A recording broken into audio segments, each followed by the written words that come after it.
జీవితాన్ని జీవించాలా, గుండెల్లోంచి రావాలి నీకు.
చాలా వారాలుగా మనం ఈ పరమగీత గ్రంథాన్ని వెంబడి ధ్యానం చేస్తూ వస్తున్నాము.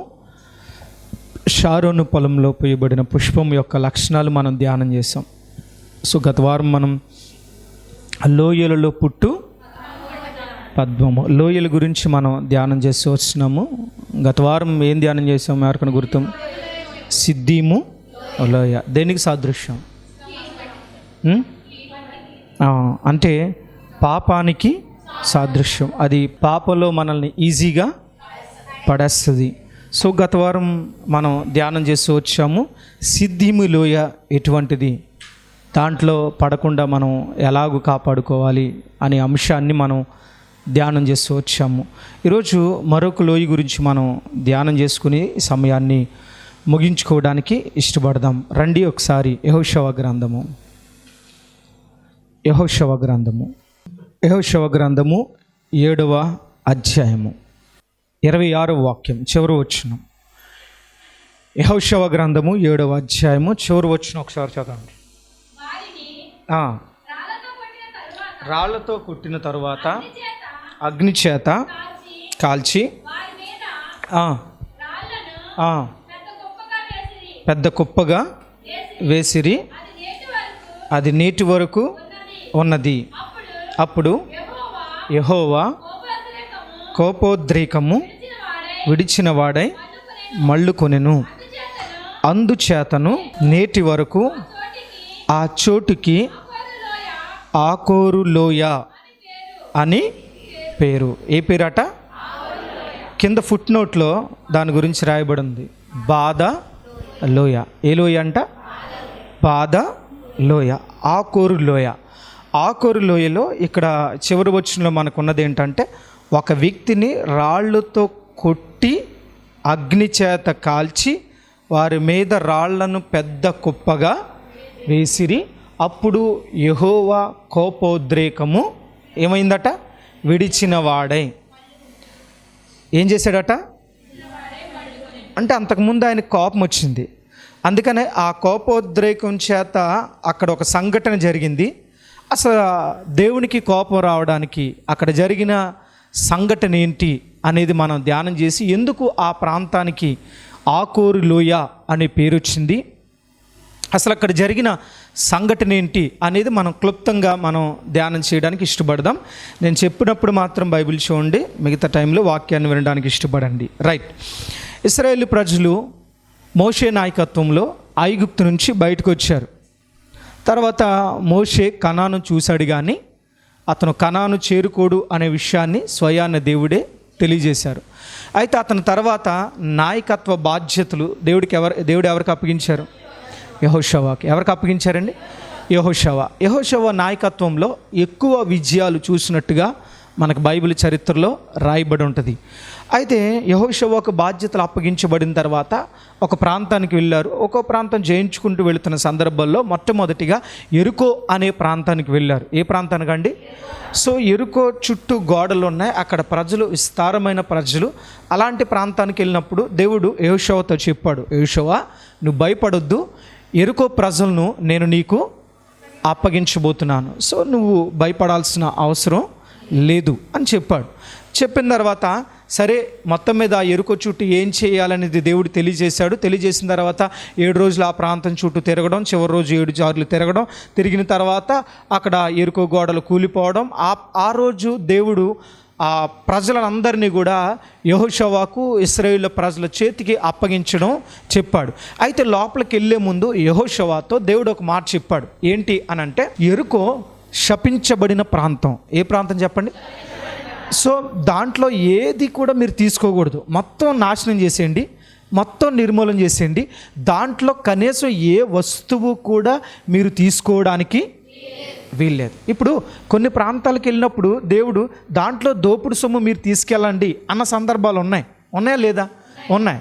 కానీ ఎరుకో ప్రాంతం వెళ్ళినప్పుడు మాత్రం దేవుడు చాలా ఖండితమైన ఒక ఆజ్ఞను పాస్ చేశాడు. ఏంటి అని అంటే, ఖచ్చితంగా అసలు మీరు ఆ ప్రాంతంలో ఉన్న దేనిని కూడా మీరు తీసుకోవడానికి వీల్లేదు. తీసుకుంటే మీరు కూడా శాపగ్రస్తులు అవుతారు, దీంట్లో సందేహం లేదు అని చెప్తే యెహోషువ ఇశ్రాయేలు ప్రజలందరికీ చెప్పాడు. చెప్పిన తర్వాత లోపలికి వెళ్ళారు.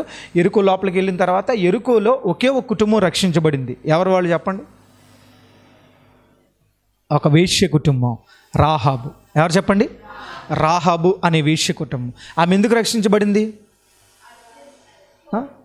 ఎవరికి? దేవుని సేవకులకి. ఎవరు చెప్పండి?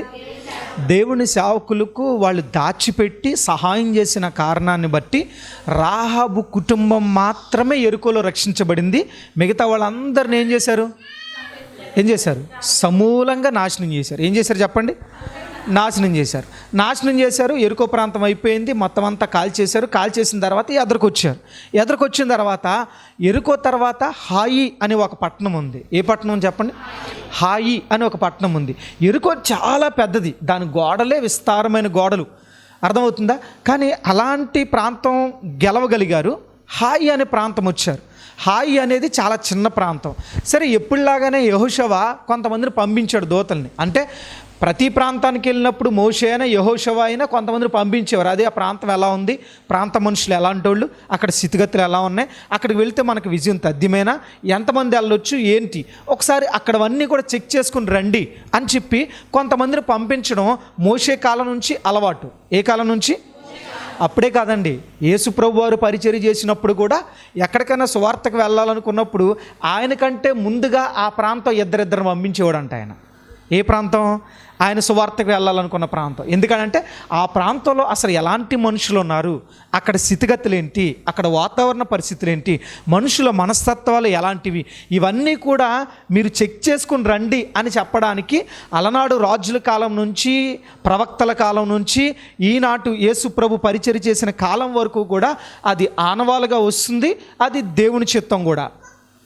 ఎందుకంటే మనం ఏదైనా ఒకటి గెలవాలనుకున్నప్పుడు ముందు అక్కడ పరిస్థితులపై మనకి ఏముండాలి? ఒక అవగాహన ఉండాలి. ఏముండాలి చెప్పండి? ఒక అవగాహన ఉండాలి. అర్థమవుతుందా?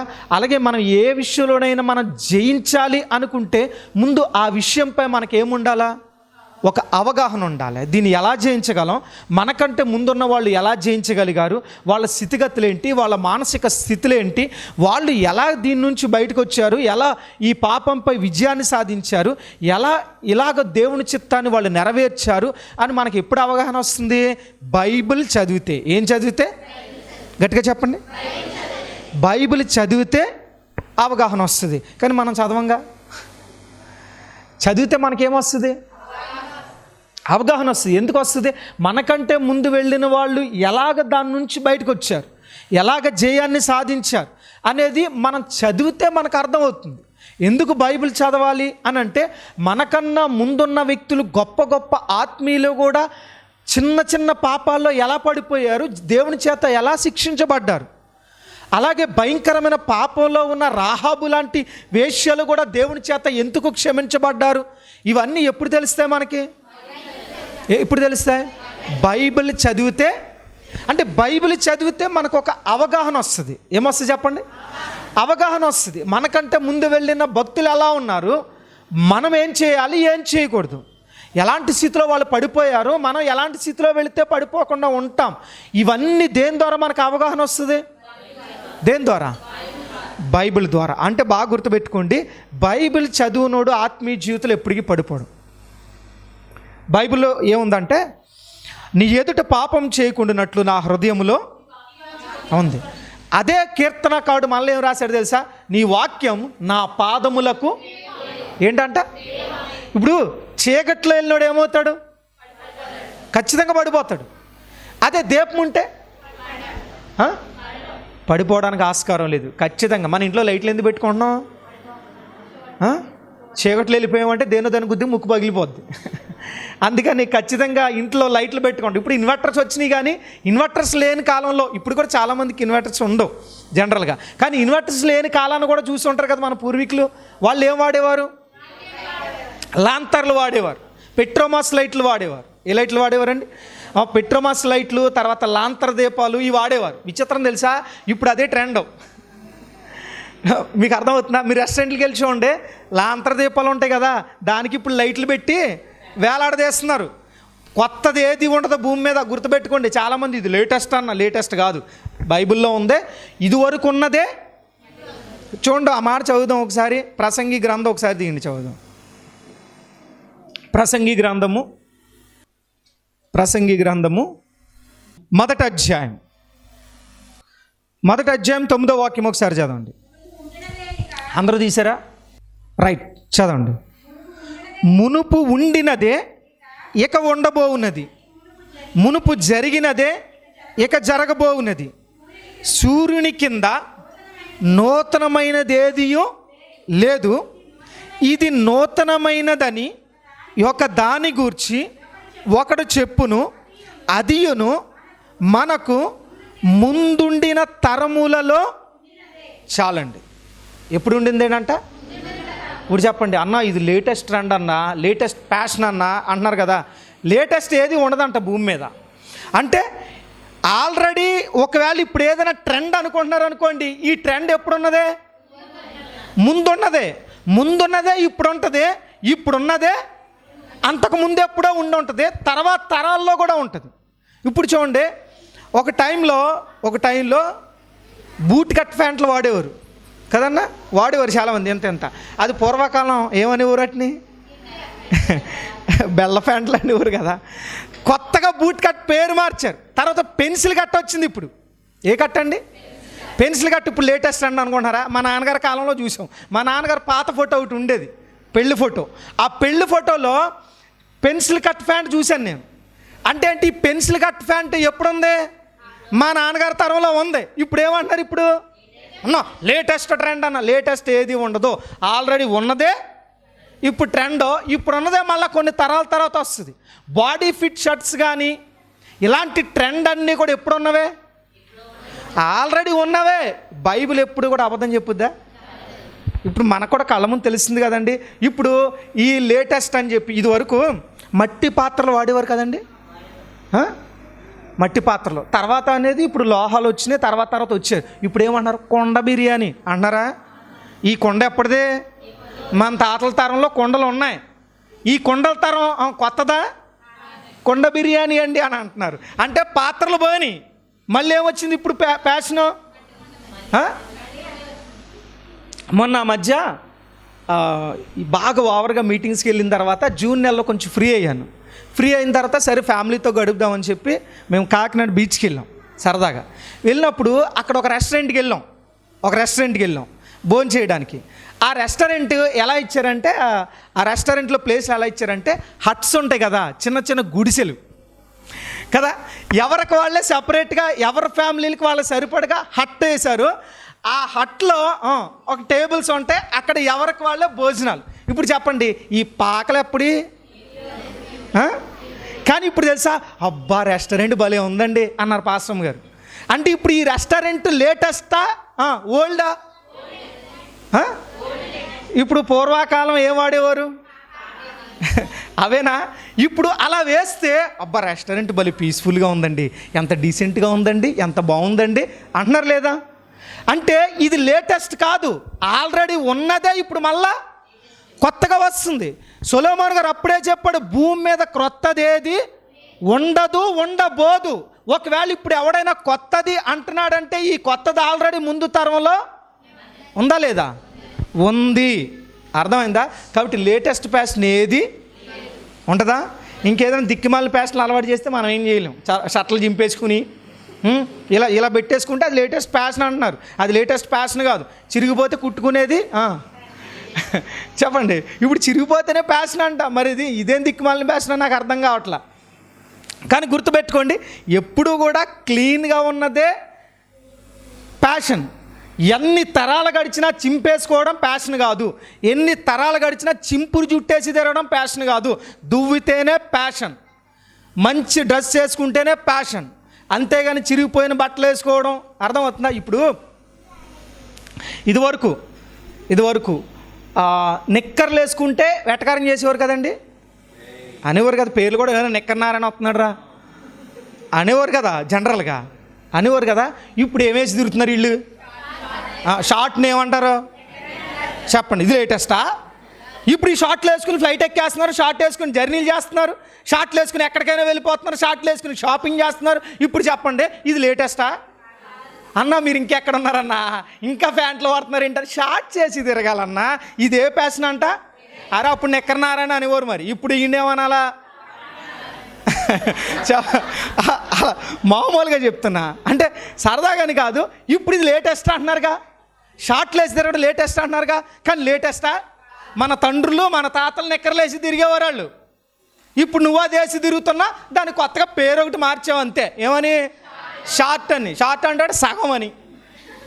షార్ట్ అంటే అంతే కదండి, అంటే సగం బట్టలు అనే కదా అర్థం.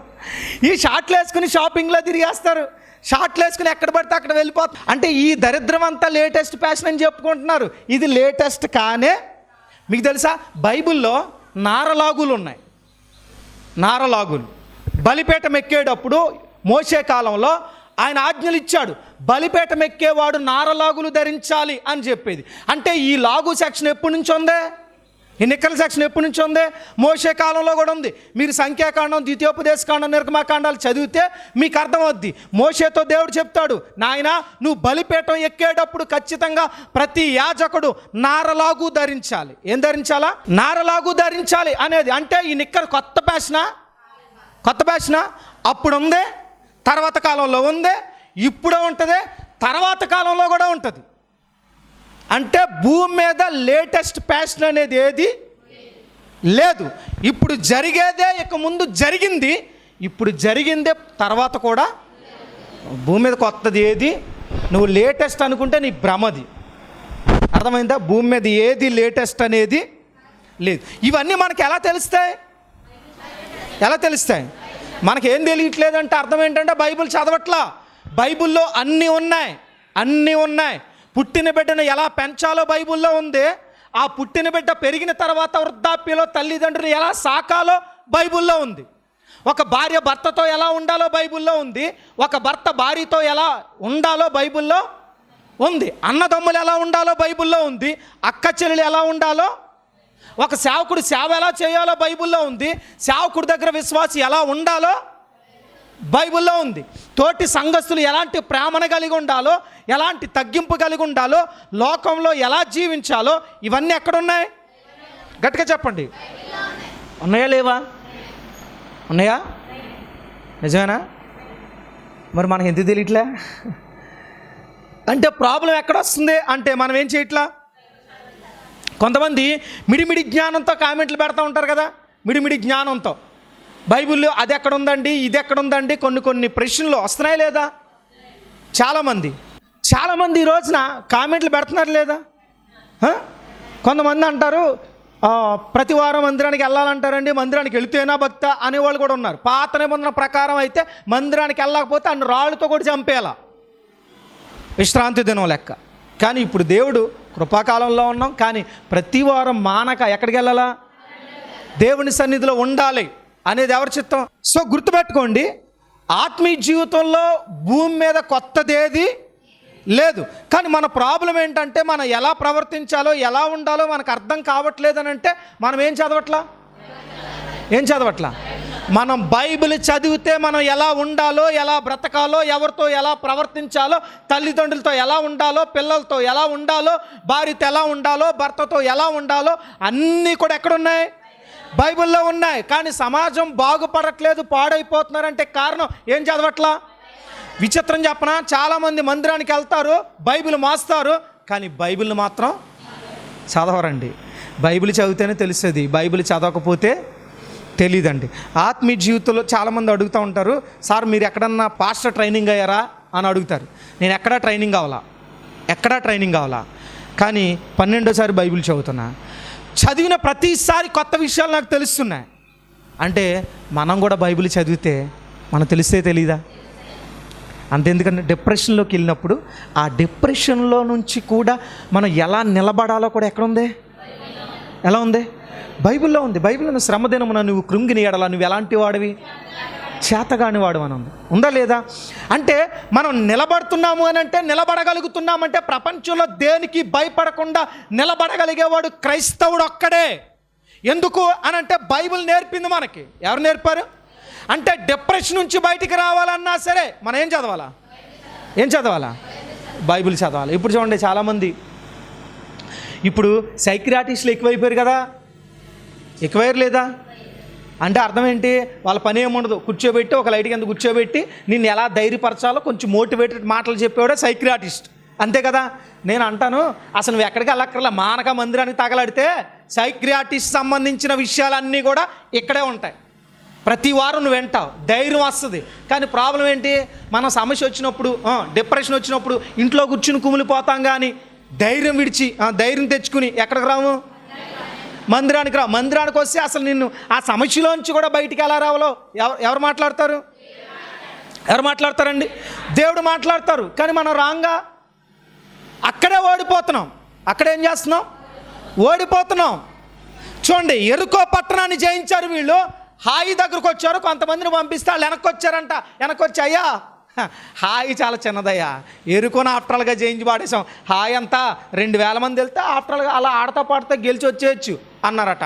అనేసరికి ఏ విషయం అనుకున్నాడంట, ఇంకేముంది, ఎరుకో లాంటి పెద్ద పట్టణాన్ని జయించి ఆఫ్టర్లో హాయి అంతా 3000 మంది, 2000 చెప్పాడు కదా, ఎందుకైనా మంచిది, స్పేర్గా ఒక 1000 మందిని వేసుకెళ్ళండి, 300 వెళ్దాం అన్నారు. 3000 మంది బయలుదేరారు. ఎంతమంది అండి? 3000 మంది వెళ్ళారు. వెళ్ళిన తర్వాత హాయి పట్టణస్థులను పట్టుకుని ఇంచుమించుగా 35 మందిని చంపేసి తరిమి కొట్టారంట. ఎవరినే? ఇశ్రాయేలు ప్రజల్ని. అంటే 2000 మంది వెళ్తేనే గెలుస్తాం అని చెప్పారు కదా, మరి 3000 మంది వెళ్ళినా ఓడిపోయారు కదా. ఓడిపోయేసరికి యెహోషువకు బాధ వచ్చేసిందండి. యెహోషువకు బాధ వచ్చి బట్టలు చింపుకొని ధూళి నెత్తి మీద పోసుకుని ఏడుస్తూ దేవునికి ప్రార్థన చేస్తున్నారంట. ఎవరు ప్రార్థన చేస్తున్నాడు? ఎందుకు ప్రార్థన చేస్తున్నాడు? ఎందుకు ఓడిపోయాం ప్రభువా? ఎందుకు ఓడిపోయాం మేము? ఎరుకో జయించడానికి మాకు సహాయం చేసావు కదా, ఎందుకు ఇక్కడ ఓడిపోయాం అని ఏడ్చి బట్టలు చింపుకుని దేవునికి ఏం చేస్తున్నాడండి?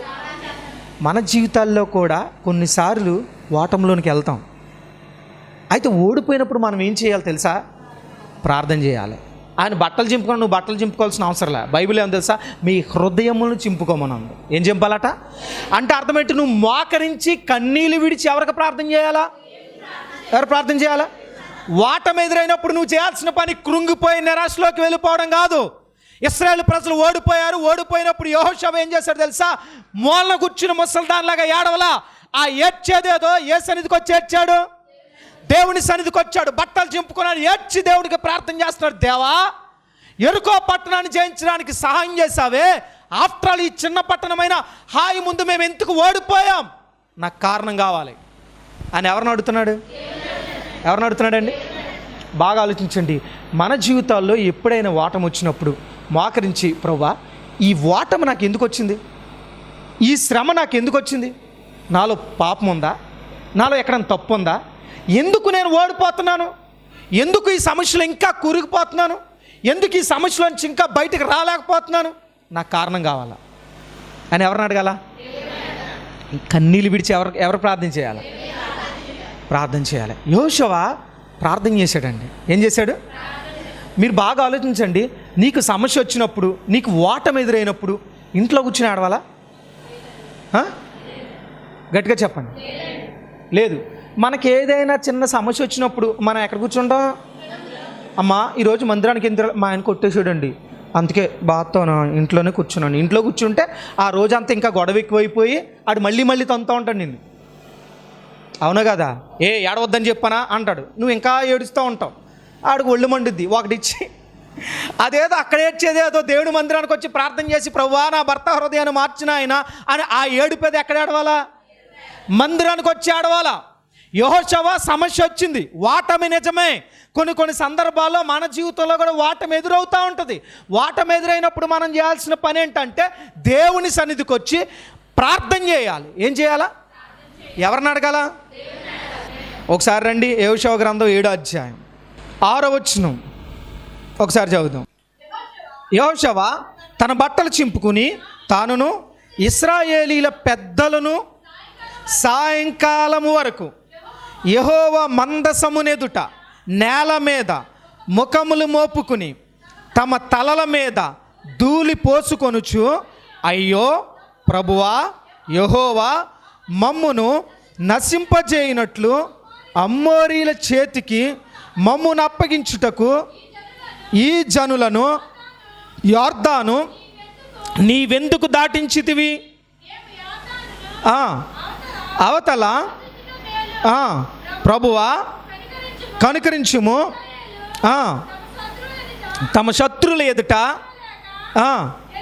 వెనుకకు తిరిగినందుకు నేనేమి చెప్పగలను? కనానీయులను ఈ దేశ నివాసులందరూ విని మమ్మను చుట్టుకొని మా పేరు భూమి మీద ఉండకుండా తుడిచివేసిన ఎడల ఘనమైన